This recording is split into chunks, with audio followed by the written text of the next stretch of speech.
नमस्कार साथियों, स्वागत है आपका अपने YouTube चैनल शेखावाटी रेनवाल में। और हम लोग पढ़ रहे थे राजस्थान का परिचय, जिसमें राजस्थान ज्योग्राफी का पहला जो पार्ट था वो हम लोग पढ़ रहे थे। नामकरण हम लोग पढ़ चुके हैं, राजस्थान का विस्तार भी देखा जा चुका है, क्षेत्रफल आ चुका है उसमें, और इसके पड़ोसी राज्य। और आज की अपनी जो क्लास है वो क्लास होगी राजस्थान के अक्षांश और देशांतरीय विस्तार के बारे में। तो बिना ज़्यादा समय बिताए स्टार्ट करते हैं आज की क्लास, जिसमें हमारा चैप्टर होगा राजस्थान का अक्षांशीय और देशांतरीय विस्तार। हाँ, तो सबसे पहले आपके सामने स्क्रीन पे लिखा हुआ है राजस्थान का अक्षांशीय विस्तार, और ये प्रश्न हम सब लोगों को याद रहता है। 23 डिग्री 3 मिनट उत्तरी अक्षांश से 30 डिग्री 12 मिनट उत्तरी अक्षांश। कॉमन बात है, कोई ज़्यादा। अब इस प्रश्न से संबंधित और क्या प्रश्न आपसे पूछे जा सकते हैं। हम लोगों की आदत होती है कि हम लोग इसे याद करते हैं केवल 23 3 30 12। अक्षांश को जब याद करते हैं तो 23 3 30 12 याद करते हैं, उससे आगे के भूल जाते हैं। जहां पर एग्जामिनर हमें कंफ्यूज कर सकता है वो क्वेश्चन ये होगा कि अगला 23 डिग्री 03 मिनट की जगह 23 डिग्री 30 लिख के दे दे, यानी 23.5 डिग्री। कंफ्यूज करने वाला पहला पॉइंट यहाँ पे 23 डिग्री 30 मिनट दे दे तो गलत हो जाएगा, ये राजस्थान का विस्तार नहीं है। दूसरा 30 12, मान लो ये सही भी दे दिया, लेकिन अगले ऑप्शन में वो ये कर सकता है उत्तरी अक्षांश, और यहाँ पर उत्तरी की जगह लिख देगा दक्षिणी अक्षांश। 3 ऑप्शन तैयार हो गए, एक बिल्कुल सही वाला, दूसरे वाले में 30 डिग्री 23 डिग्री 30 मिनट और 30 डिग्री 12 मिनट, तीसरे वाले में उत्तरी और इधर से कर देगा दक्षिणी। तो साथियों, आपको इस प्रश्न में सबसे ज़्यादा जो ध्यान देने लायक चीज़ है वो ये है कि आप 23 डिग्री 03 मिनट या केवल 3 मिनट, इससे आप मानेंगे बिल्कुल सही अक्षांशीय विस्तार की शुरुआत, और सामने 30 डिग्री 12 मिनट। और सबसे जो नोटेबल जो चीज़ है वो नोटेबल चीज़ है उत्तरी अक्षांश और उत्तरी अक्षांश। थोड़ा अजीब तो लगेगा, उत्तरी के बाद दक्षिणी आना चाहिए, लेकिन नहीं, यहाँ पर उत्तरी और उत्तरी। अगली जो कंसेप्ट अपने सामने है वो ये है कि राजस्थान का कुल अक्षांशीय विस्तार कितना है। हम 23 डिग्री 3 मिनट 30 डिग्री 12 मिनट को खोजते रह जाएं, और अगला ऑप्शन में आपको कुछ इस तरीके से दे दे 8 डिग्री 9 मिनट, 60 डिग्री 9 मिनट और 8 डिग्री 45 मिनट, या कुछ भी 9 0 7, कुछ इस तरीके के ऑप्शन देकर आपको कंफ्यूज कर दे। सीधा सा हिसाब है, आपको याद क्या था, 23 डिग्री 3 मिनट से 30 डिग्री 12 मिनट माइनस कर दो, इसमें से इसको माइनस कर दो, जवाब आने वाला है ये कितना, 60 डिग्री 9 मिनट। तो राजस्थान का कुल जो अक्षांशीय विस्तार है वो 7 अक्षांश और 9 मिनट, 7 डिग्री 9 मिनट तक है। तो ये 2 प्रश्न आपके हो जाते हैं क्लियर। अब सबसे बड़ी बात, आखिर कई मेरे साथी ऐसे भी होंगे जिन्हें अभी तक ये नहीं समझ में आता होगा अक्षांश क्या होते हैं, देशांतर क्या होते हैं। थोड़ा सा ध्यान इस पे दे लेते हैं। अक्षांश को सीधा सा समझे, अपने मारवाड़ी में राजस्थानी में कहा जाता है आडी। आडी का मतलब ये वाली हॉरिजेंटल, जो हॉरिजेंटल लाइन होती है ग्लोब के ऊपर, इस तरीके की आकृति के ऊपर जो हॉरिजेंटल जो लाइनें हैं वो क्या होगी, अक्षांश रेखाएं होगी। मारवाड़ी में बोले तो आडी लाइनें अक्षांश रेखाएं, और ऊबी या खड़ी लाइनें होगी देशांतर रेखाएं। तो देखते हैं, ये अपने पूरे ग्लोब का सीन दिया हुआ है, और इस ग्लोब के सीन में बीचों बीच एक लाइन है, बीचों बीच एक लाइन डाली हुई है। उस लाइन को कहा जाता है, एक नाम लिखा हुआ है विषुवत रेखा, दूसरा नाम आप यहां पे देख रहे हो 0 डिग्री अक्षांश रेखा।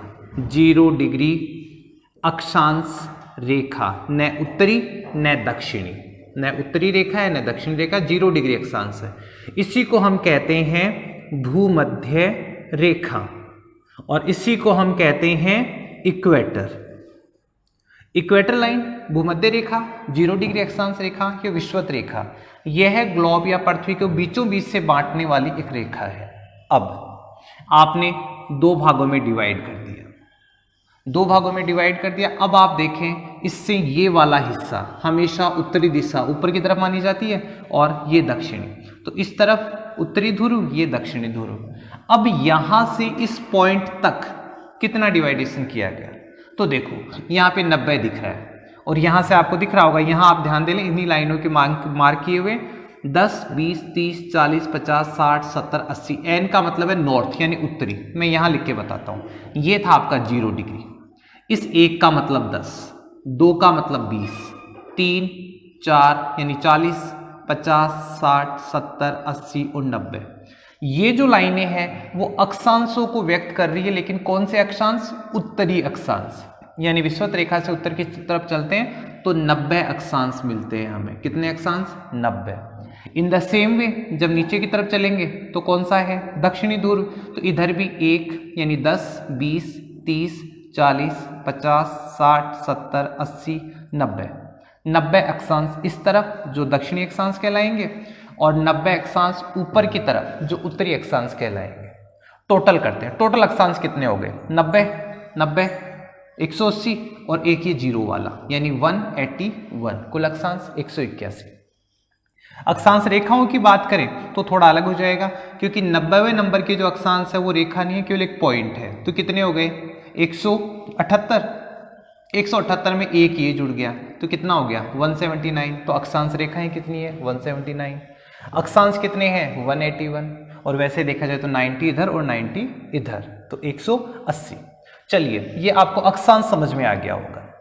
इसी अक्षांश में अब हमें क्यों पढ़ाया गया? अक्षांश हमारे सिलेबस में क्यों दिए गए? भाई ये हमारे राजस्थान का एड्रेस है। क्या है ये हमारे राजस्थान का एड्रेस? ग्लोब पर ढूंढने का। तो ग्लोब पे हमें ढूंढने के लिए कह दिया गया, एड्रेस हमें दिया गया 23 डिग्री 3 मिनट उत्तरी अक्षांश से 30 डिग्री 12 मिनट, और लाके छोड़ दिया गया यहाँ पे कि ले भाई राजस्थान को ढूंढो। यहाँ लाके कह दिया कि राजस्थान को ढूंढो। अब एड्रेस क्या था हमारे पास? इधर जाऊं या इधर जाऊं? पहला कंफ्यूजन, इधर चलूं या उधर चलूं?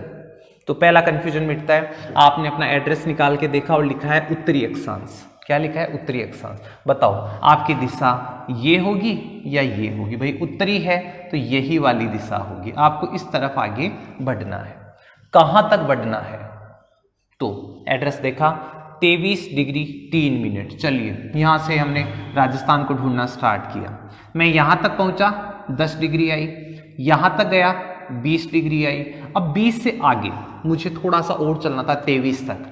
तो यहां पे यूं मान लो कि ये 20 ये 30, तो बीच में ये वाली लाइन क्या बनती होगी? ये वाली लाइन बनती होगी क्या? 23 डिग्री और 3 मिनट। मैंने इस लाइन को मार्क कर लिया कि ये वो एड्रेस है जो 23 डिग्री 3 मिनट का है। और कहाँ तक चलूँ? 30 डिग्री 12 मिनट तक। तो ये लाइन हमने पहले डिसाइड कर दी थी, कितनी थी? 30 वाली थी। तो 30 डिग्री 12 मिनट, थोड़ा सा आगे पीछे करके 30 डिग्री 12 मिनट।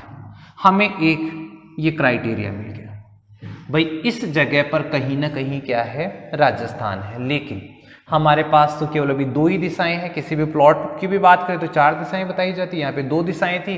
तो हमने इसकी 2 दिशाएं देख ली और ये डिसाइड कर लिया कि इस लाइन में से इस क्षेत्र में कहीं ना कहीं क्या है? राजस्थान है। अब हम ये डिसाइड, ये तो पता है ये वाली बॉर्डर, ये वाली बॉर्डर, इन बॉर्डर्स का नहीं पता, तो क्या करें? इसके लिए कुछ और देखना पड़ेगा। फिलहाल ये डिसाइड हो गया कि राजस्थान 23 डिग्री 3 मिनट से 30 डिग्री 12 मिनट वाले अक्षांश एरिया के अंदर है और ये वो एरिया है। ओके, तो हमने अक्षांश तो समझ लिया। यहां से यहां तक कितना गैप हो गया? वही 7 डिग्री 9 मिनट। ये हमारा राजस्थान का अक्षांश। तो अक्षांश आप लोगों के समझ में यहां पर आ जाना चाहिए। यहां पर हमने निकाल दिया कि इस पार्ट में कहीं ना कहीं राजस्थान, अभी ये डिसाइड नहीं कर पाए कहां पर। चलिए इसके साथ एक चीज और बता देता हूं। हमने भूमध्य रेखा देख ली। भूमध्य रेखा के बाद आगे हमें पढ़नी पड़ेगी एक करक रेखा। करक रेखा को 23.5 डिग्री उत्तरी अक्षांश बोलते हैं, यानी अपने वाले राजस्थान के आसपास। तो ये जो लाइन है इसको यहां आप देखें मार्क करके बताया गया है करक रेखा 23.5 डिग्री। तो ये वाली जो लाइन है वो है करक रेखा। आप कहोगे ये तो भी राजस्थान वाली थी। हाँ जी, फर्क कितना है? मात्र 27 मिनट का। तो इतना, ये वाली रेखा को हम क्या मानते हैं? करक रेखा। और इससे जो है कितने पे? 23.5 डिग्री उत्तरी अक्षांश। और फिर इससे 23.5 डिग्री नीचे की तरफ आए ये वाली लाइन, इसको हमने कहा 23.5 डिग्री दक्षिणी अक्षांश, जिसको हमने क्या नाम दिया? मकर रेखा। 23.5 डिग्री दक्षिणी अक्षांश क्या कहलाती है? मकर रेखा। तो ये भूमध्य रेखा, 23.5 डिग्री उत्तर वाली कर्क रेखा, 23.5 डिग्री दक्षिण वाली मकर रेखा हमें जरूरत पड़ने वाली, इसलिए मैं आपको बता रहा हूं कि राजस्थान में फिर हमें कर्क रेखा की जरूरत पड़ेगी। ठीक है, तो ये हो गया अपना अक्षांश रेखा से संबंधित 23, 3, 30, 12 याद रखो, लेकिन उत्तरी और उत्तरी 23 डिग्री 3 मिनट, 30 डिग्री 12 मिनट, ये भी उत्तरी और ये भी उत्तरी, और कुल अक्षांशीय विस्तार 60 डिग्री 09 मिनट। चलिए आगे बढ़ते हैं, देशांतर पे चलते हैं। देशांतर क्या कहते हैं? हाँ जी, जैसे हमने अक्षांश तैयार करे थे वैसे ही देशांतर को पढ़ना है, और यहाँ पे हम लोग देख पाएंगे राजस्थान का देशांतरीय विस्तार। ये तो रटाई सी चीज़ है, ज़्यादा समय व्यस्त नहीं करूँगा मैं इसके ऊपर। 69 डिग्री 30 मिनट पूर्वी देशांतर से 78 डिग्री 17 मिनट पूर्वी देशांतर। 69 डिग्री 30 मिनट पूर्वी देशांतर से 78 डिग्री 17 मिनट पूर्वी देशांतर, ये राजस्थान का देशांतरीय विस्तार है। यहाँ भी ध्यान देने वाली चीज़ें 69, 30, 78, 17, लेकिन ये भी पूर्वी और वो भी पूर्वी। जबकि अक्षांशों में क्या आ रहा था? अपने पास अक्षांश में आ रहा था उत्तरी और उत्तरी, यहाँ पर आ रहा है पूर्वी और पूर्वी। आपको पूर्वी से पश्चिमी में नहीं जाना है, ये भी पूर्वी रहेगा, ये भी पूर्वी रहेगा। इनको याद करने के लिए सिंपल से ट्रिक बता देता हूँ, 6, 7, 8, 9, 6, 7, 8, 9 कॉमन सी गिनती है, 2 को एक जगह कर दो, 69, बचा क्या? 78। यानी राजस्थान का शुरुआत वाला लास्ट वाला जो अक्षांश देशांतर है वो आपको दिख रहा है, 69, 78, 30 और 17, ये आपको याद करना पड़ेगा। तो राजस्थान का देशांतरीय विस्तार 69 डिग्री 30 मिनट पूर्वी देशांतर से 78 डिग्री 17 मिनट पूर्वी देशांतर। अब वही तरीका, कुल देशांतरीय विस्तार कितना हुआ? वही माइनस करना है, किसमें से? इसमें से इसको माइनस करो, जवाब आने वाला 8 डिग्री 47 मिनट। ये जो बाद वाली चीजें हैं वो मिनट में आती है, और मिनट की जो पूरा हमें गिनना है वो 60 तक गिनना है, यूं नहीं कि आप 60 से आगे तक निकल जाओ। तो मिनट की जो एक तरीके से 1 घंटे में मिनटें होगी तो वो कितनी होगी? 60। तो 1 डिग्री में मिनटें भी कितनी होगी? 60। तो उत्तरी, पूर्वी और पश्चिमी, पूर्वी और पूर्वी देशांतर ये हो गया 69 से 78। अब कुल देशांतरीय विस्तार कितना होगा? इसमें से माइनस किया तो 8 डिग्री 47 मिनट। ये तो याद करने वाली बात। अब जिस तरीके से हमने अक्षांश रेखा को पढ़ा था उसी तरीके से देशांतर को समझते हैं। देशांतर क्या होता है? हमने क्या पढ़ा? अक्षांश आडी रेखाएं, हॉरिजेंटल, आडी रेखाएं हॉरिजेंटल। अब हम पढ़ेंगे ये देशांतर रेखाएं, वर्टिकल। ठीक है, तो जो सीधी लाइनें होती है ग्लोब के ऊपर, जो सीधी लाइनें खींचकर हमें बताई जाती है वो क्या होती है? ये वाली लाइनें देशांतर रेखाएं कहलाती है। ये कहलाती है देशांतर रेखा। देखो बीचों बीच की जो लाइन है उत्तरी ध्रुव से दक्षिण ध्रुव को जोड़ने वाली, वो है 0 डिग्री देशांतर रेखा, ना पूरब ना पश्चिम, बिल्कुल बीचों बीच की। अब इससे एक दिशा पूरब और एक दिशा पश्चिम, तो इस साइड टोटल 90 देशांतर है, और इन देशांतरों को हम लोग क्या कहेंगे? पूर्व दिशा में है तो पूर्वी देशांतर। वहां पर अपने पास 10-10 की डिवाइडेशन थी, यहाँ पे 15-15 की डिवाइडेशन। आप चाहे तो यूं भी कर सकते हैं कि 1 हो गया, 2 हो गया, 3 हो गया, ये 4 हो गया, 5, 6, 7, 8, 9, यूं भी गिन सकते हो, 10, 20, 30, 40, 50, 60, 70, 80, 90। सेम इसी तरीके इधर भी। तो हमें ग्लोब को जब सामने से देखते हैं तो हमें 90 डिग्री देशांतर पूर्व के दिख जाते हैं, 90 डिग्री देशांतर पश्चिम के दिख जाते हैं, और इतने ही इस ग्लोब के या इस बॉल के पीछे भी है। तो कुल देशांतर कितने होंगे भाई? कुल देशांतर कितने होंगे? 360। और अक्षांश रेखाओं के बारे में आपको बता ही चुका हूं। तो अब हमने ये देख लिया, ये जो ग्रीनविच रेखा है, जो मध्याह्न रेखा है, 0 डिग्री देशांतर जो रेखा है, इसके पूर्व में पूर्वी देशांतर होंगे और पश्चिम में क्या होंगे? पश्चिमी देशांतर। तो इसमें क्या देखें, अब हमें फिर से राजस्थान ढूंढना है। हमें एड्रेस दिया हुआ है, क्या है एड्रेस? 69 डिग्री 30 मिनट से 78 डिग्री 17 मिनट। और अब की बार आपको लाके यूं मान लो यहां छोड़ दिया गया, आपको यहां लाके छोड़ दिया गया। ये कहकर क्या? ढूंढो राजस्थान। अब एड्रेस का क्या करें? सबसे पहली बात, इधर जाऊं या इधर जाऊं? तो भाई एड्रेस में क्या लिखा है? पूरब। एड्रेस में लिखा है पूरब, तो मुझे किधर चलना चाहिए? इधर। कहां तक चलूं? 69 डिग्री 30 मिनट तक मैंने चलना शुरू किया।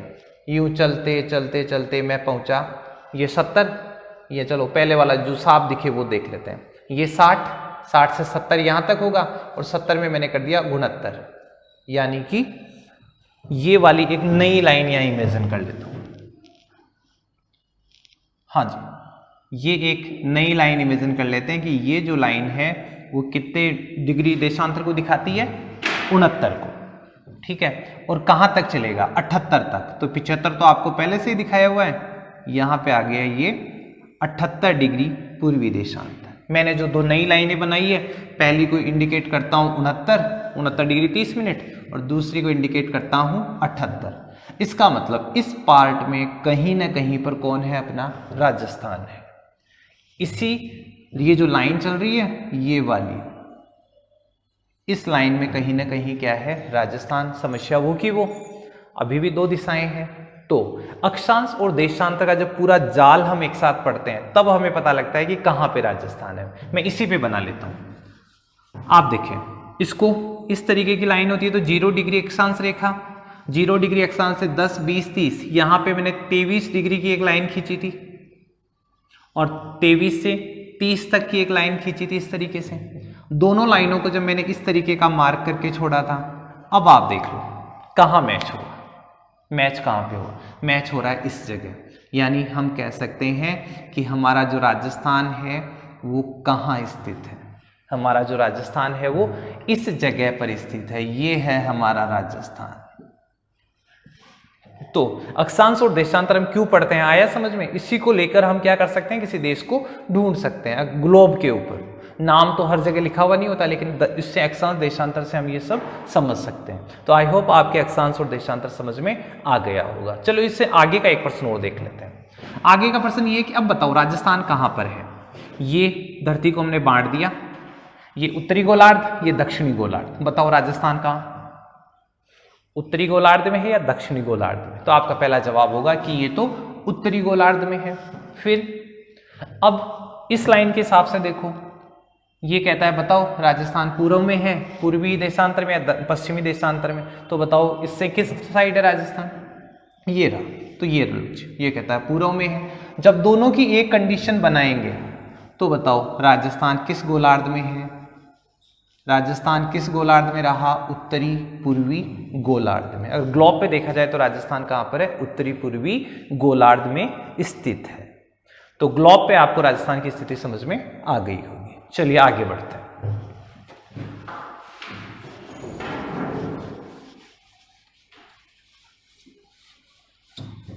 हाँ जी, और मैप के साथ टाइटल डला हुआ है, मैप के साथ एक टाइटल डला हुआ है, राजस्थान कौन से गोलार्ध में स्थित है। अभी अभी मैंने बताया था, फिर से देख लेते हैं। ये राजस्थान, ये पूरा वर्ल्ड का मैप है। यहाँ पे ये 0 डिग्री अक्षांश रेखा इंगित है, 0 डिग्री अक्षांश।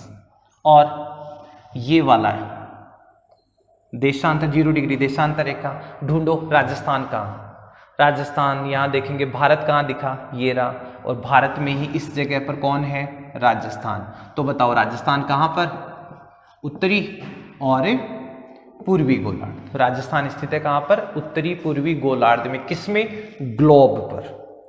पूरे वर्ल्ड के मैप में देखा जाए या पूरे ग्लोब के ऊपर देखा जाए तो राजस्थान उत्तरी पूर्वी गोलार्ध में स्थित है। चलिए अगली स्थिति देखते हैं इसकी।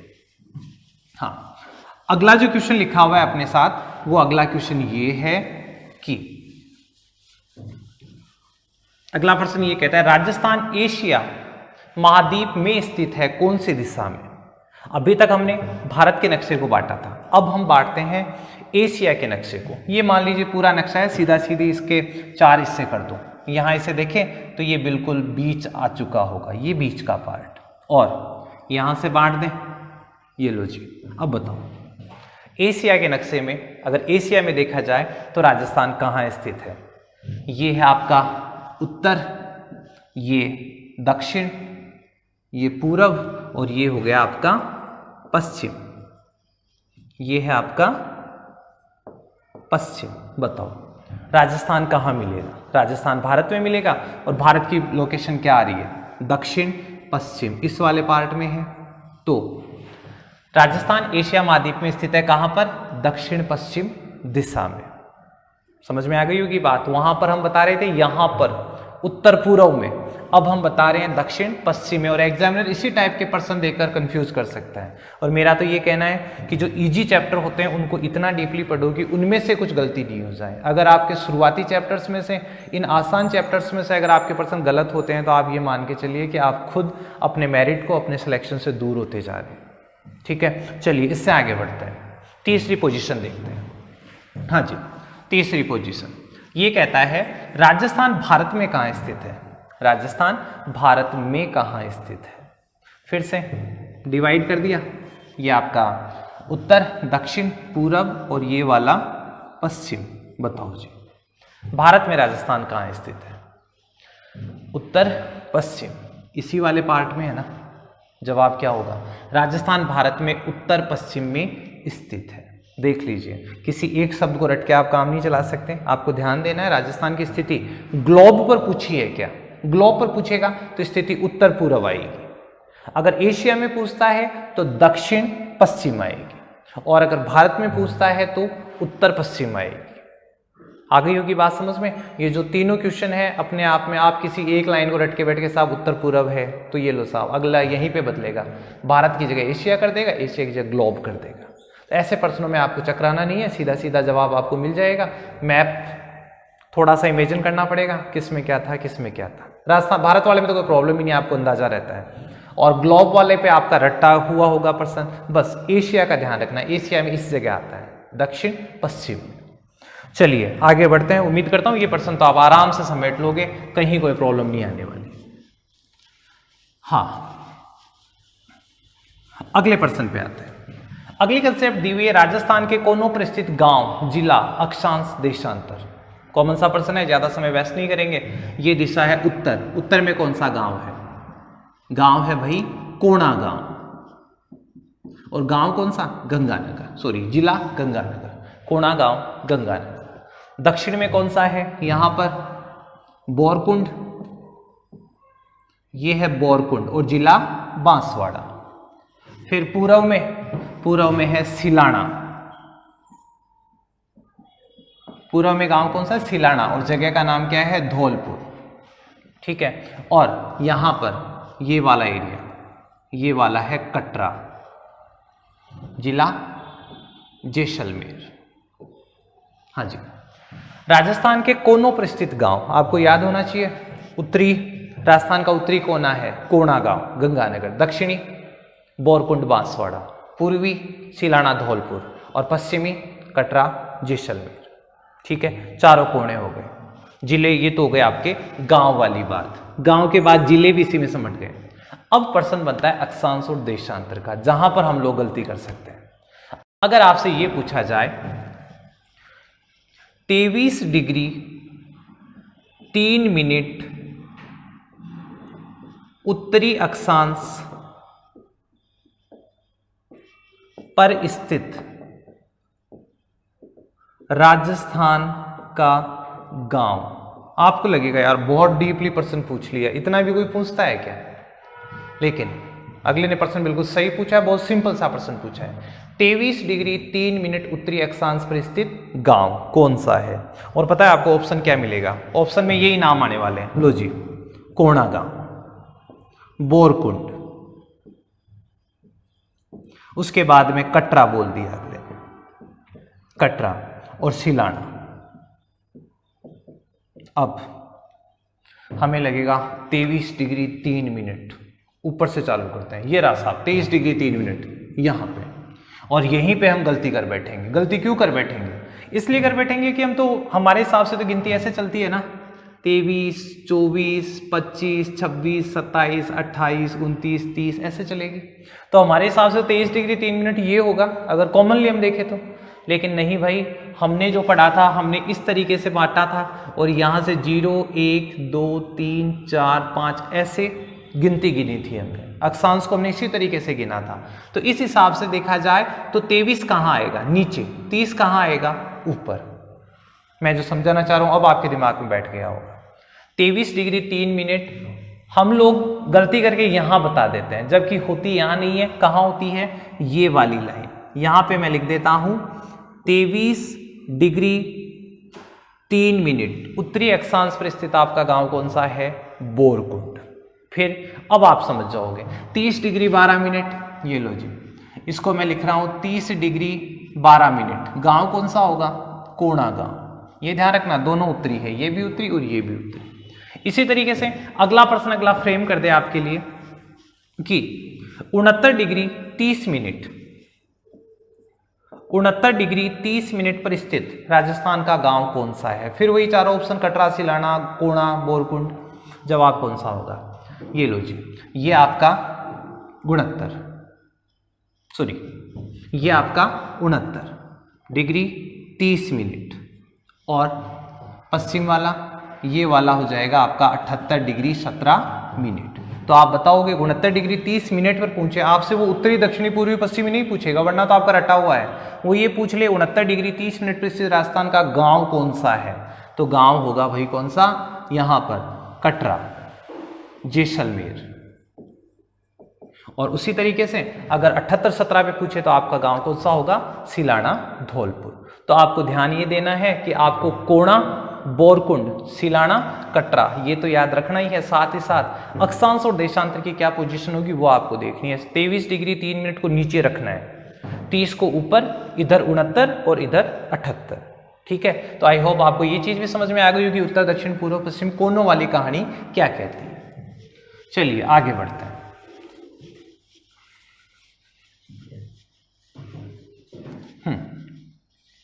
और जैसे कि आप मैप से समझ गए होंगे, मैंने यहाँ क्रॉस क्यों लगाया? क्रॉस लगाने का सीधा सा काम है ये, हाँ, कि राजस्थान की उत्तर से दक्षिण और पूर्व से पश्चिम लंबाई नापनी है।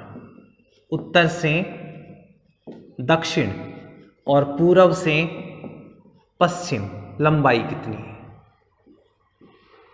तो उत्तर से दक्षिण लंबाई यहां से यहां तक 826, बहुत ढंग का क्वेश्चन है, सबको याद रहता है। 826 किलोमीटर। यहां पर भी स्क्वायर वगैरह मत लगवा देना, यहां सीधे लंबाई नापी, क्षेत्रफल नहीं नापा। और पूर्व से पश्चिम लंबाई, अगर यहां से इस तरफ की लंबाई देखी जाए तो 869 किलोमीटर। ये वाली लंबाई है और ये लंबाई है उत्तर से दक्षिण, तो यहाँ पे हो गया 869। कौन सा प्रश्न है? कंफ्यूज करे तो इस तरीके से कर सकता है, राजस्थान की उत्तर से दक्षिण लंबाई है, यहाँ पे एक बार ये दे दिया, एक बार ये दे दिया, एक बार किलोमीटर स्क्वायर कर दिया, तो हो सकता है इतना तो नहीं पूछे। हाँ, एक प्रश्न जरूर बन सकता है, राजस्थान की उत्तर से दक्षिण और पूर्व से पश्चिम लंबाई में कितना फर्क है? उत्तर दक्षिण पूर्व पश्चिम लंबाई में कितना फर्क है? दोनों में अंतर कितना है? राजस्थान लंबाई में ज्यादा है या चौड़ाई में ज्यादा है? सीधा सा हिसाब है, कितना है? लो जी, 869 माइनस 826 बराबर 43 किलोमीटर का फर्क है। किसमें? उत्तर से दक्षिण और पूर्व से पश्चिम की लंबाई में। मोस्टली ऐसा ही प्रश्न से पूछा जा सकता है। आगे बढ़ते हैं, आगे कंसेप्ट क्या कहती है। हाँ, फिर अक्षांश और देशांतर के ऊपर, अक्षांश और देशांतर के बारे में जो अगले जो प्रश्न बनते हैं वो होते हैं सूर्योदय और सूर्यास्त संबंधी प्रश्न। सूर्योदय और सूर्यास्त संबंधी प्रश्न। तो हमें सबको पता है सूर्य किस साइड उदय होता है भाई? पूर्व में। ये लो जी, मैंने सूर्य बना दिया। अस्त किधर होता है? पश्चिम में। पूर्व में उदय होगा, पश्चिम में अस्त होगा। तो एक प्रश्न तो यहाँ पे बिल्कुल सेल्फ अंडरस्टूड है, राजस्थान में सबसे पहले सूर्योदय कहाँ होगा? राजस्थान में सबसे पहले सूर्योदय कहाँ होगा? तो पूर्व में होगा। तो पूर्व में जगह कौन सी है? पूर्व में जगह का नाम था आपका सिलाना, सिलाना धौलपुर। राजस्थान में सबसे पहले सूर्योदय कहाँ होगा? तो सबसे पहला सूर्योदय होगा सिलाना धौलपुर में। फिर अगला ये पूछे सबसे अंत में या अब चलो एक लाइन छोड़ रहा हूं, फिर लिख रहा हूं सबसे अंत में सूर्योदय, सबसे अंत में सूर्योदय कहां होगा? पहले यहाँ हुआ है तो लास्ट में तो यहाँ आएगा, पश्चिम में तो लास्ट में पहुंचेगा, तो सबसे अंत में सूर्योदय होगा कहाँ पर? कटरा जैसलमेर। सबसे अंत में होगा कटरा जैसलमेर। यहां तक ठीक है। इस पर्सन में हम गलती नहीं करते, इस पर्सन में हम गलती बिल्कुल नहीं करते। राजस्थान में सबसे पहले सूर्योदय कहाँ होता है? सिलाना धौलपुर में। सबसे लास्ट में कहाँ होता है? कटरा जैसलमेर में। गलती कहाँ होती है? अगला जब हमसे पूछे राजस्थान में सबसे अंत में, राजस्थान में सबसे पहला सूर्यास्त कहाँ होता है? राजस्थान में सबसे पहले सूर्यास्त कहाँ होता है? हम सीधा जैसलमेर आ जाते हैं, हम सीधा जैसलमेर आ जाते हैं, जबकि जवाब क्या होगा? वही सिलाना धौलपुर, वही सिलाना धौलपुर। राजस्थान में सबसे पहला सूर्योदय और सबसे पहला सूर्यास्त दोनों के दोनों कहाँ होंगे? सिलाना धौलपुर में। और सबसे अंत में सूर्योदय और अंत में सूर्यास्त, सबसे अंत में सूर्योदय और सबसे अंत में सूर्यास्त, ये भी कहाँ होने वाला है? कटरा। क्या आपका दिमाग इस प्रश्न को मानने के लिए तैयार है कि राजस्थान में सबसे पहले सूर्योदय कहाँ? सिलाना धौलपुर में। जहां सबसे पहले सूर्योदय वहीं पर सबसे पहले सूर्यास्त, जहां सबसे अंत में सूर्योदय वहीं पर सबसे अंत में सूर्यास्त। समझने के लिए छोटा सा लॉजिक लगा सकते हैं। मान लीजिए सूर्य भगवान ने कह रखा है मैं हर जगह 10 घंटे, या यूं मान लीजिए कि मैं 12 घंटे प्रकाश की सप्लाई करूंगा। हर घंटे मतलब हर दिन कितने घंटे की सप्लाई दूंगा? 12 घंटे की। चलिए यहां की लाइन यूं मान लीजिए धौलपुर में वो प्रकाश करना शुरू कर देता है कितने बजे? 7 बजे। यहां पर 7 बजे अगर उसने सूर्य प्रकाश फैला दिया, सूर्योदय हो गया, तो यहां पर वो शाम के जब ये तो थे 7 AM और शाम को 7 PM को कहेगा भाई अपनी ड्यूटी खत्म, मैं चला, अपनी ड्यूटी खत्म उजाला करने की, अब मैं चलूंगा यहां से। लेकिन इस जगह वो यूं मान लीजिए आते आते उसको हो गए 7:35 लग गए। यहाँ पे 7:35 पर सूर्य उगा है। कहाँ पर? जैसलमेर में। तो अब यहां पर भी वो तो कितनी देगा? 12 घंटे की सप्लाई देगा, और 12 घंटे की सप्लाई देगा तो 7:35 पर ही तो सूर्य अस्त होगा यहाँ पे। अब आगे कंसेप्ट समझ में। यहाँ 7 बजे से उजाला देना शुरू हुआ, 12 घंटे का मतलब 7 AM से शुरू हुआ, 7 PM पर काम खत्म। यहाँ 7:35 पे सूर्योदय हुआ तो 7:35 पर ही क्या होगा? सूर्यास्त होगा। इसका मतलब जहाँ पहले सूर्य आता है, सूर्योदय होता है, वहीं पहले सूर्यास्त होता है। जहाँ बाद में सूर्योदय हुआ वहाँ सूर्यास्त भी क्या होगा? बाद में होगा। तो इस पर्सन पे आप ध्यान रखना, पहला सूर्योदय तो ठीक है, लेकिन पहला सूर्यास्त भी वहीं होगा। जहाँ अंत में सूर्योदय, अंत में सूर्यास्त भी वहीं पर। कंसेप्ट आपके समझ में आ चुकी होगी। अब ये फर्क क्यों आता है? आखिर ये फर्क क्यों आता है? जैसे मैंने उधर लिख दिया 7 बजे सूर्योदय करवा दिया, और यहां मैं सूर्योदय करवा रहा हूं कितने बजे? 7:35। इस प्रश्न का जवाब हमें मिलेगा उस देशांतर वाली थीम में। ये जो लाइनें थी ना, ऐसी जो लाइनें, देशांतर लाइन, देशांतर रेखाओं में इसको हमने कहा था 69 डिग्री 30 मिनट पूर्वी देशांतर, पूर्वी देशांतर। और इसको क्या बोला था? 78 डिग्री 17 मिनट पूर्वी देशांतर। इसके बीच में कितने हो गए? तो हमने माइनस करके लिखा था 8 डिग्री 45 मिनट। कुल मिला के मैं इसको सीधे सीधे 8 भागों में डिवाइड कर देता हूँ। 69, 70, ये 69 से 70, 71, 72, 73, 74, 75, 76, 77, ये मान लीजिए मैंने इनको 7, ये इतने देशांतर डाल दिए। अब ये कहा जाता है कि सूर्य के प्रकाश को एक देशांतर पार करने में मिनट लगते हैं 4। यहां से यहां आने में फिर 4 मिनट, फिर 4। तो सूर्य के प्रकाश को एक देशांतर पार करने में कितनी मिनट लगती है? 4 मिनट लगती है। तो जो सूर्य का प्रकाश यहां पर 7 बजे पहुंचा था, उससे जैसलमेर में आते आते 8 देशांतर और 8 डिग्री 45 मिनट, 8 डिग्री 47 मिनट उसको पार करने पड़ेंगे। 8 पूरे देशांतर, 8 तो पूरे देशांतर और फिर 47 मिनट और, इतना उसे क्रॉस करना पड़ेगा। और हमें पता है कि 8 डिग्री 47 मिनट एक देशांतर को पार करने में मिनट कितनी लगती है? 4। तो टोटल को डिवाइड करेंगे तो 8 चौक 32 और 3 लगभग 35 मिनट लग जाते हैं सूर्य के प्रकाश को धौलपुर से यहाँ पहुँचने में। और यही वो फर्क होता है, यही उस पर्सन का आधार है जिसमें हम कहते हैं पहले सूर्योदय या पहले सूर्यास्त। यहाँ 7 बजे सूर्य उगेगा तो यहाँ पे 7:35 पे उगेगा। यहाँ पर 7 जैसे शाम को जल्दी अस्त होगा तो यहाँ पे उसके बाद ही होगा। तो जो देशांतर है, देशांतर ही सूर्योदय और सूर्यास्त में जल्दी या देरी को डिसाइड करते हैं। अब अगर आपसे ये कह दिया जाए कि मान लीजिए ये जगह है वो 76 डिग्री पूर्वी देशांतर पर स्थित है और ये वाली कितने पे है 78 पे, तो बताओ यहाँ से यहाँ के सूर्योदय में या सूर्यास्त में कितना फर्क होगा। भाई बीच में 4 देशांतर का फर्क आ रहा है तो 1 देशांतर बराबर 4 मिनट, 4 चौक 16 मिनट का फर्क आएगा। इस तरीके अगर कैलकुलेशन वाले पर्सन आपसे पूछे जाए तो आप आराम से, अगला आपको कहे साहब ये जिला इस देशांतर पर स्थित है और धौलपुर में इतने बजे सूर्योदय हुआ है, धौलपुर का मतलब 78 डिग्री 17 मिनट पे, और जितना बता दे उसकी आप कैलकुलेशन कर सकते हो। तो ये थे सूर्योदय और सूर्यास्त संबंधी प्रश्न। आगे बढ़ते हैं।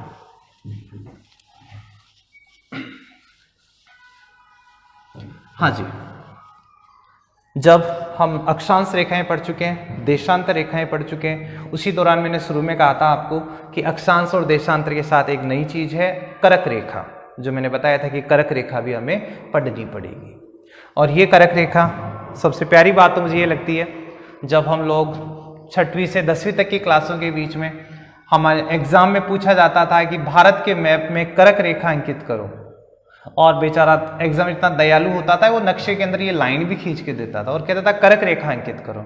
और हम लोग बड़े शाणे होते थे, अपने दोस्तों पे ज़्यादा भरोसा करते थे। किसी की कॉपी में यू लाइन खींची हुई देख ली, ले भाई ये भी अपनी करक रेखा, किसी ने यू खींच रखी है ये हमारी करक रेखा, जबकि करक रेखा सामने होती थी। लेकिन चल गया काम, लेकिन अब नहीं चलने वाला। उस समय तो जो भी करक रेखा बनाई वो करक मान ली गई, हम बच्चे थे। लेकिन अब अगर आप करक रेखा को गलत करते हो तो यूँ मान लो हजारों स्टूडेंट्स के आप पीछे चले जाते हो, आपके मेरिट एक करक रेखा यूँ मान लो कि बहुत बुरी हालत कर देगी।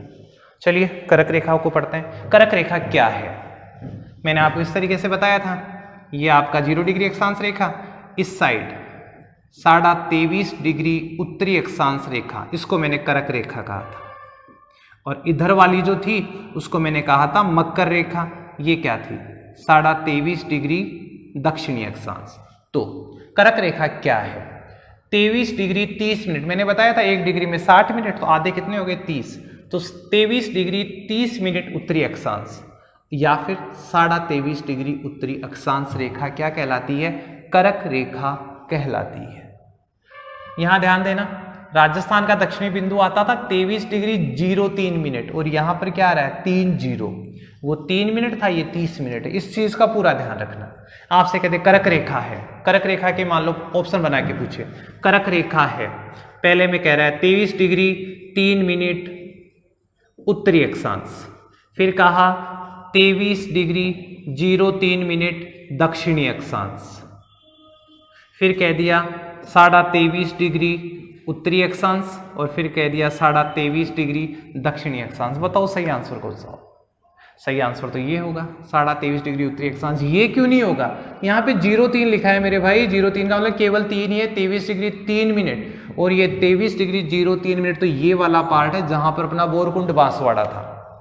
ठीक है, इस शब्द को थोड़ा सा ध्यान से देखना, 23 डिग्री 30 मिनट यानी 23.5 डिग्री उत्तरी अक्षांश रेखा करक रेखा कहलाती है। यह एक काल्पनिक रेखा है, यही नहीं सारी की सारी अक्षांश और देशांतर रेखाएं भी काल्पनिक रेखा है। इनका आपको कोई भी भौतिक आधार, कोई तारबंदी, कोई लाइन खींची हुई, कोई बाउंड्री वाल, ऐसा कुछ भी दिखाई नहीं देता। ये सारी काल्पनिक रेखाएं हैं। अब करक रेखा वैसे तो पूरे विश्व के ऊपर से है, लेकिन हम केवल भारत तक सीमित करते हैं। करक रेखा भारत में से होकर गुजरती है, तो भारत के कितने राज्यों में से होकर गुजरती है? ये देखो लाइन खींची हुई है और इतने राज्यों में से होकर गुजरती है। सबसे पहला Gujarat 1 number, 2 number Rajasthan, 3 number Madhya Pradesh, 4 number Chhattisgarh, 5वां झारखंड, 7 ये 6ठा पश्चिम बंगाल, 7वां ये आपका मिजोरम, और एक त्रिपुरा।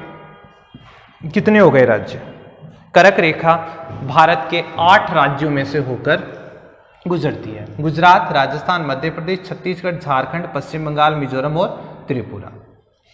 अब प्रश्न आपसे पूछे कर्क रेखा, जैसे आप कहोगे कि ये भारत क्यों पढ़ाया जा रहा है, भाई आपसे ये पूछ ले निम्न में से कर्क रेखा होकर नहीं गुजरती, निम्न में से कर्क रेखा होकर नहीं गुजरती। अगले ने बस एक ऑप्शन जोड़ दिया, उत्तर प्रदेश, और ये चारों दे दिए। लो साहब, निम्न में से किस राज्य में से होकर कर्क रेखा नहीं गुजरती? अब बताओ, प्रश्न राजस्थान जीके का हुआ या नहीं हुआ? प्रश्न राजस्थान जीके का हुआ या नहीं हुआ? जिसमें ऑप्शन में राजस्थान है या जिसके प्रश्न में राजस्थान है वो राजस्थान जीके है। तो अब आप देखोगे गुजरात दक्षिणी पार्ट आ गया तो राजस्थान, मध्य प्रदेश, फिर छत्तीसगढ़, फिर झारखंड। इसका मतलब उत्तर प्रदेश में नहीं है। इसका मतलब क्या होगा? उत्तर प्रदेश में नहीं है। तो यहां पर कर्क रेखा भारत के 8 राज्यों में से होकर गुजरती है। गुजरात, राजस्थान, मध्य प्रदेश, छत्तीसगढ़, झारखंड, पश्चिम बंगाल, मिजोरम और त्रिपुरा। अब पूछे सर्वाधिक लंबाई कहां पर है? ये लो जी भाई, सर्वाधिक लंबाई इसमें है। किसमें? मध्य प्रदेश में। मैप में आप देख सकते हैं सबसे लंबा पार्ट मध्य प्रदेश में, और सबसे कम, जो नाम में छोटा, सबसे कम लंबाई किसमें है? त्रिपुरा में। सबसे कम लंबाई कहां पर है? त्रिपुरा में। जबकि सर्वाधिक लंबाई कहां थी? मध्य प्रदेश में। इससे आगे बढ़े, अगर आपसे ये पूछे कि आप कहोगे सर हमें तो 8 के नाम याद नहीं होते, 8 के नाम याद नहीं होते, तो 8 के नाम याद करवाने की कोशिश करता हूं। देखो, एक बंदा है झागूराम, फिर ये कहता है बंगा 6 मित्र। कोई आदमी कहता है झागूराम, ये जो बंगा है वो अपना मित्र 6 राजस्थानी में चलता है, 6 भी चलता है, भी चलता है, तो झागूराम बंगा 6 मित्र। अब झारखंड, गुजरात, राजस्थान, मध्य प्रदेश, पश्चिम बंगाल, छत्तीसगढ़, मिजोरम और त्रिपुरा, ये लो जी आपके 8 राज्य। झागूराम बंगा 6 मित्र, ये क्या हुआ? कर्क रेखा का पूरा शेड्यूल आ गया। कर्क रेखा किन किन राज्यों से होकर गुजरती है। तो हमने कर्क रेखा को भारत के संदर्भ में देख लिया। अब कर्क रेखा को हम लोग देखते हैं राजस्थान के संदर्भ में। यहां पर तो आपको दिख रहा होगा, देखो कर्क रेखा राजस्थान के निचले पार्ट से होकर गुजरती है, दक्षिणी भाग से होकर गुजरती है। लेकिन अब पर्टिकुलर राजस्थान के बारे में आते हैं। चलिए आगे बढ़ते हैं। हाँ, और अब की बार लिखा है कर्क रेखा राजस्थान में। सबसे पहला प्रश्न ये देखो, कर्क रेखा इसी पोजीशन में थी, कर्क रेखा राजस्थान में। तो कर्क रेखा राजस्थान के दक्षिणी छोर से होकर गुजरती है। कर्क रेखा राजस्थान के दक्षिणी छोर, ये राजस्थान, ये पूरा पूरा दक्षिणी पार्ट, इसमें से होकर गुजरती है। बस नया प्रश्न क्या हो सकता है? राजस्थान कर्क रेखा से स्थित है। प्रश्न ये, मैं यहां खड़ा हूं तो मुझे कर्क रेखा दक्षिण में दिखेगी, लेकिन अगर मैं यहां खड़ा हूं तो मुझे राजस्थान कहां, किस तरफ दिखेगा? दक्षिण को रट के मत चले जाना, अपनी आदत होती है साहब। कर्क रेखा राजस्थान के दक्षिण में। अगले ने बस एक शब्द बदला है, राजस्थान कर्क रेखा से स्थित है। पहले होता था कर्क रेखा राजस्थान में स्थित है, अब की बार है राजस्थान कर्क रेखा से स्थित है। तो आप किस तरफ देखोगे भाई? उत्तर की तरफ। तो जवाब होगा उत्तर। कर्क रेखा राजस्थान के दक्षिण में स्थित है, जबकि राजस्थान कर्क रेखा के उत्तर में स्थित है। अधिकांश भाग उत्तर में स्थित है। आगे बात समझ में, पहला क्वेश्चन यहां पे हो सकता है। अब देखो, कर्क रेखा राजस्थान में दक्षिणी पार्ट से होकर गुजरती है। किन जिलों से होकर गुजरती है? ये आपका डूंगरपुर और ये आपका बांसवाड़ा। तो डूंगरपुर और बांसवाड़ा से होकर गुजरती है। डूंगरपुर में तो गांव का नाम भी निकाल दिया, चीखली गांव, चीखली गांव डूंगरपुर। और ये भी कह सकते हैं डूंगरपुर के दक्षिणी भाग से होके निकलती है। डूंगरपुर का तो बिल्कुल दक्षिणी पार्ट आ गया, चीखली गांव या डूंगरपुर का दक्षिणी भाग। लेकिन बांसवाड़ा के तो बीचों बीच से होकर गुजरती है। बांसवाड़ा के बीचों बीच से होकर गुजरती है। और यही जो बांसवाड़ा है, बांसवाड़ा का तो जो मुख्यालय है, बांसवाड़ा का जो जिला मुख्यालय है वो भी कर्क रेखा पर स्थित है। कर्क रेखा पर स्थित जिला मुख्यालय कौन सा है? प्रश्न पूछे कर्क रेखा पर स्थित जिला मुख्यालय कौन सा है, तो जवाब क्या होगा भाई? दो में ही तो चाहती है, डूंगरपुर और बांसवाड़ा, तो यहाँ पर क्या है? बांसवाड़ा, क्योंकि डूंगरपुर का तो बिल्कुल चीखली गांव आया और यहाँ पर बांसवाड़ा का क्या आ गया? मुख्यालय। अब आपसे एक प्रश्न और इमेजिन कर लेते हैं। प्रश्न तो हम इस तरीके से इमेजिन करते हैं, रेड क्लिफ रेखा के सबसे नजदीक जिला मुख्यालय, सबसे दूर का जिला मुख्यालय। अब इमेजिन करते हैं कर्क रेखा के सबसे नजदीक स्थित जिला मुख्यालय, तो बांसवाड़ा। सबसे दूर ये राज्य गंगानगर। कर्क रेखा से सबसे दूर स्थित जिला मुख्यालय कौन सा होगा? गंगानगर होगा। सबसे नजदीक वाला बांसवाड़ा। अगर ऑप्शन में गंगानगर नहीं दे रखा है तो आप इधर वालों में से कोई सा भी देखें। जैसे गंगानगर ने देके बीकानेर दे दिया, बीकानेर ने देके उसने हनुमानगढ़ दे दिया, यहाँ पे उसने यूं मान लीजिए कि जैसे नागौर दे दिया। तो इस तरीके का अगर कुछ करता है तो आपको इधर वाली दिशा में अधिकतम दूरी वाले ऑप्शन को चूज करना है। आगे बात समझ में कि कर्क रेखा के सबसे नजदीक स्थित जिला मुख्यालय बांसवाड़ा, सबसे दूर स्थित गंगानगर। गंगानगर ऑप्शन नहीं है तो हनुमानगढ़ हो सकता है, हनुमानगढ़ नहीं तो बीकानेर हो सकता है, बीकानेर नहीं तो झुंझुनू हो सकता है, या फिर नागौर हो सकता है। जो भी ऑप्शन में दिया जाए उसके हिसाब से आपको जवाब देना है। तो कर्क रेखा के सबसे नजदीक और सबसे दूर स्थित जिला मुख्यालय। अब अगला प्रश्न आता है कर्क रेखा की लंबाई के बारे में। वही कर्क रेखा की लंबाई के बारे में भी सीधा सा काम है। डूंगरपुर के तो निचले पार्ट में तो थोड़ी है लंबाई, और ज्यादा लंबाई कहां पर है? बांसवाड़ा। देख लो इतना सब निकल रहा है तो बांसवाड़ा। अब कुल लंबाई कितनी है? कुल लंबाई 26 किलोमीटर। राजस्थान में कर्क रेखा की कुल लंबाई कितनी है? 26 किलोमीटर। ये भी रटा रटा ऐसा काम है, कोई ज्यादा परेशानी नहीं होना। अब कर्क रेखा को 2 बार काटने वाली नदी, कर्क रेखा को 2 बार काटने वाली नदी, जवाब है माही नदी। ये देखो माही नदी, माही नदी यहां से एंटर करती है और यहां से एंटर करने के बाद इस तरीके से चलते हुए वापस घूमकर वापस उतरती है। जो आपकी माही नदी है यू एंटर करके इस तरीके से वापस आती है, इसलिए हम इसको उल्टे यू आकार की नदी कहते हैं। माही नदी को क्या कहते हैं? उल्टे यू आकार की नदी। दक्षिण राजस्थान की स्वर्ण गंगा, आदिवासी गंगा, ये सारे नाम है, लेकिन यहाँ पर उल्टा यू, और उल्टा यू बनाने के लिए एक बार यहां काटना पड़ेगा, दूसरी बार यहां काटना पड़ेगा। तो इसको कर्क रेखा को 2 बार काटने वाली नदी कौन सी है? माही नदी। अब यहाँ पे एक प्रश्न और इमेजिन कर लेते हैं। आपसे ये पूछा जाता है कर्क रेखा को काटने वाली नदी, आप फटाफट बताते हो माही नदी। अगर आपसे ये पूछ ले कर्क रेखा की जगह यू जवाब, प्रश्न पूछे रेड क्लिफ रेखा को काटने वाली नदी, रेड क्लिफ रेखा को काटने वाली नदी कौन सी है? और ज्यादातर मेरे भाई जिनको बड़ी जल्दी होती है पेपर करने की, उनका जवाब होगा साहब माही नदी है ना, एक बार ही नहीं 2 बार काटती है, एक बार ही नहीं 2 बार काटती है। लेकिन मैंने अब की बार कर्क रेखा नहीं लिखा मेरे भाई, मैंने लिखा है रेड क्लिफ रेखा, और रेड क्लिफ रेखा है यहां पर। तो यहां से कौन सी नदी बहकर आती है? वही घग्गर। कौन सी नदी? घग्गर। रेड क्लिफ रेखा को काटने वाली नदी कौन सी है? घग्गर नदी है। समझ गए होंगे? ये अलग क्वेश्चन है, आप इसी थीम पे जवाब दोगे तो गलत कर दोगे, थीम वही है, जवाब अलग। रेड क्लिफ रेखा को काटने वाली नदी घग्गर नदी, और ये घग्गर नदी राजस्थान में बहने वाली अंतरराष्ट्रीय नदी है, इंटरनेशनल रिवर है। ये राजस्थान से निकल के पाकिस्तान में जाती है, यानी भारत से निकल के पाकिस्तान में, जहां हकरा फोर्ट अब्बास तक ये पहुंच जाती है। चलिए आगे बढ़ते हैं, आगे की कंसेप्ट लेते हैं। हाँ जी, वही पर्सन जो हम ऑलरेडी कर चुके हैं। कर्क रेखा राजस्थान में जिला मुख्यालय, तो कर्क रेखा के सबसे नजदीक में जिला मुख्यालय बांसवाड़ा, और सबसे दूर नंबर 1 पर तो गंगानगर, सर्वाधिक दूरी पर तो कौन है? गंगानगर। अब अगर गंगानगर ऑप्शन में नहीं होता तो जिसने मान लीजिए हनुमानगढ़ का ऑप्शन दिया, या बीकानेर का दिया, या फिर झुंझुनू का दिया, तो आप इनमें से ये नहीं तो ये नहीं तो ये, जो भी जवाब बने वो आप दे सकते हो। ठीक है, आगे बढ़ते हैं इससे।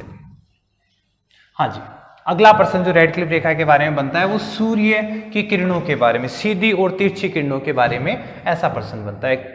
जैसे प्रश्न आता है रेड क्लिफ रेखा पर, सॉरी रेड क्लिफ नहीं, मेरा भी दिमाग कंफ्यूज हो गया इतनी देर में, कर्क रेखा के ऊपर सीधी किरणें, कर्क रेखा के ऊपर सीधी किरणें पड़ती है। तो यहाँ पे इस कंसेप्ट को मैं थोड़ा सा इस तरीके से समझाऊं आपको। ग्लोब, भूमध्य रेखा, कर्क रेखा, मकर रेखा, ठीक है, ये है आपकी कर्क रेखा और ये है आपकी मकर रेखा। और आपने इस तरीके का चित्र देखा होगा, ये जो चारों गोले हैं, मैं सूर्य को इंगित कर रहा हूं यहां पे, और हम देखते हैं कि इस तरीके से सूर्य इन्हीं तीनों रेखाओं के ऊपर घूमा करता है। इस वाली जगह को बताते हैं 21 जून। कहते हैं 21 जून को सूर्य यहां आता है और 22 दिसंबर को सूर्य जाता है कहां पर? मकर रेखा पर। बस इतने से ज्ञान में अपना काम हो जाएगा।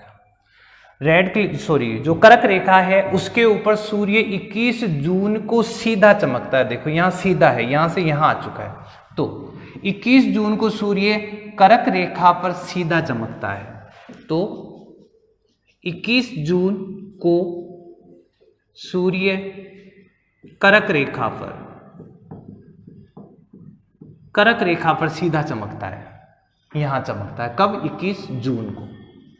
तो इसका मतलब सूर्य राजस्थान के सबसे नजदीक कब होता है? सूर्य राजस्थान के सबसे नजदीक कब होता है? 21 जून को। अब 21 जून को सबसे नजदीक आता है तो हम लोग सोचते हैं कि यार जब सूर्य भगवान खुद अपने नजदीक आए हैं तो क्या करते हैं? फटाफट इनको नमस्कार कर लेते हैं, सूर्य नमस्कार करते हैं, योगा करते हैं। इसीलिए 21 जून को बनाया जाता है अंतर्राष्ट्रीय योगा दिवस। स्कूलों में छुट्टियां होने के बावजूद भी उस दिन योग करने के लिए बुलाया जाता है। तो सूर्य की किरणें 21 जून को सीधी कहां पड़ती है? कर्क रेखा पर। और कर्क रेखा पर सीधी पड़ती है तो इसका मतलब कहां पड़ेगी भाई कर्क रेखा? अपने तो यहां डूंगरपुर और बांसवाड़ा में सूर्य की किरणें सीधी पड़ेगी।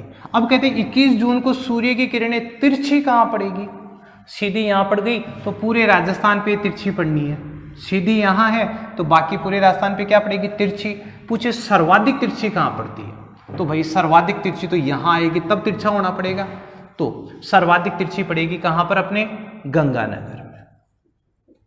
सूर्य की किरणें 21 जून को सीधी पड़ेगी डूंगरपुर बांसवाड़ा में और सर्वाधिक तिरछी पड़ेगी गंगानगर में। ये प्रश्न आरपीएससी पूछ भी चुकी है और अपने आप में काम का प्रश्न भी है। लेकिन अब थोड़ा सा इससे आगे बढ़ता हूं कि 21 गंगानगर आपको ऑप्शन में दे दिया तो ठीक है। मान लो अब की बार प्रश्न ये आ जाता है 21 जून को सूर्य की किरणें सर्वाधिक तिरछी पड़ती है। सर्वाधिक पूछे तो जवाब गंगानगर। अब अगले बंदे ने गंगानगर नहीं दिया, अब की बार उसने ऑप्शन दे दिया बीकानेर, नागौर, उदयपुर और एक दे दिया राजसमंद। अब जिनका रटा हुआ होता है गंगानगर उनका तो क्या होने वाला है, वो तो भाई गंगानगर ढूंढेंगे। पर्सन गलत है, इसी कंसेप्ट में जिएंगे। लेकिन यहां है कि अगर गंगानगर में नहीं तो देखो और कौन से जिले दे रखे हैं भाई? बीकानेर, ये आपका नागौर, ये आपका उदयपुर और ये आपका राजसमंद। अब बताओ किस जगह होगा? सूर्य की किरणें यहां तो कम तिरछी से काम चल गया, यहां तक यहां आने में उसे सर्वाधिक तिरछा होना पड़ा। तो अगर आपका जवाब गंगानगर नहीं है, ऑप्शन में गंगानगर नहीं है, तो देखो नजदीक वाले जिले जो यहां से सर्वाधिक दूरी पर स्थित जो जिला है वो इस प्रश्न का होगा जवाब। एक छोटी सी कंसेप्ट और क्लियर कर लेते हैं। वो कंसेप्ट ये कहती है कि राजस्थान में तो डूंगरपुर बांसवाड़ा के अलावा हमेशा ही किरणें तिरछी पड़ती है। भाई डूंगरपुर बांसवाड़ा पे तो सूर्य यहां आ जाएगा तो यहां तो सीधी पड़ जाएगी 21 जून को, लेकिन इस दिन भी पूरे राजस्थान पे तो क्या पड़ेगी? तिरछी पड़ेगी। इससे पहले भी तिरछी पड़ेगी, इस दिन भी तिरछी पड़ेगी, इस दिन के बाद भी क्या पड़ेगी? तिरछी पड़ेगी। अब प्रश्न ये हो सकता है कि गंगानगर पर सर्वाधिक तिरछी किरणें कब पड़ेगी और न्यूनतम तिरछी किरणें कब पड़ेगी? न्यूनतम तिरछी, सर्वाधिक तिरछी और न्यूनतम तिरछी। तो न्यूनतम तिरछी तो आप देख लो जब सूर्य यहां तक आ चुका है तो इस दिन तो हो सकता है थोड़े कम में काम चल गया हो। तो न्यूनतम तिरछी तो कब पड़ेगी? 21 जून को। ध्यान देना, अभी तक हम सर्वाधिक तिरछी बता रहे थे, लेकिन 21 जून को न्यूनतम तिरछी पड़ती है और अधिकतम तिरछी पड़ेगी 22 दिसंबर को। कब पड़ेगी? 22 दिसंबर को गंगानगर पर सर्वाधिक तिरछी किरणें पड़ती है और 21 जून को न्यूनतम तिरछी किरणें पड़ती है। कैसे पड़ती है, एक बार फिर समझाने की कोशिश करूं आपको कि ग्लोब, ये आपकी कर्क रेखा, ये आपकी मकर रेखा। मकर रेखा पर सूर्य आएगा कब, 22 दिसंबर को, और यहां पर आएगा 21 जून को। ये रहा आपका राजस्थान। अब देखो, जब सूर्य यहां है तब यहां तो सीधी, लेकिन यहां पर तो थोड़ी तिरछी पड़ रही है, चल रहा है काम। लेकिन सूर्य अगर यहां आ गया तो तब तो सर्वाधिक तिरछी पड़ गई ना यहां से। तो आप समझ गए मेरे कंसेप्ट को कि 21 जून को सूर्य की किरणें यहां तो पड़ती है सीधी, यहां पड़ती है तिरछी, लेकिन न्यूनतम तिरछी है। जबकि 22 दिसंबर को सर्वाधिक तिरछी किरणें पड़ेगी, कहां पर, गंगानगर पर। यहां भी तिरछी रहेगी, लेकिन यहां पर सर्वाधिक हो जाएगी। ठीक है, प्रश्न को फिर घुमा ले कि 22 जून को न्यूनतम तिरछी किरणें कहां पड़ती है। न्यूनतम तिरछी किरणें यहां आएगी भाई, मेरे शब्दों पे ध्यान देना। 22 दिसंबर को सूर्य की किरणें न्यूनतम तिरछी पड़ती है डूंगरपुर बांसवाड़ा में या गंगानगर में। जवाब होगा आपका डूंगरपुर, और सर्वाधिक तिरछी गंगानगर। ठीक है, तो ये थी अपनी अक्षांश और देशांतर से संबंधित कुछ प्रश्न, और उम्मीद करता हूं आप लोगों को वीडियो समझ में आया होगा। और इससे पहले के वीडियो अगर आपने नहीं देखे हैं तो उन सब के लिंक इसी के डिस्क्रिप्शन में आपको मिल जाएंगे। थैंक्स फॉर वॉचिंग, धन्यवाद।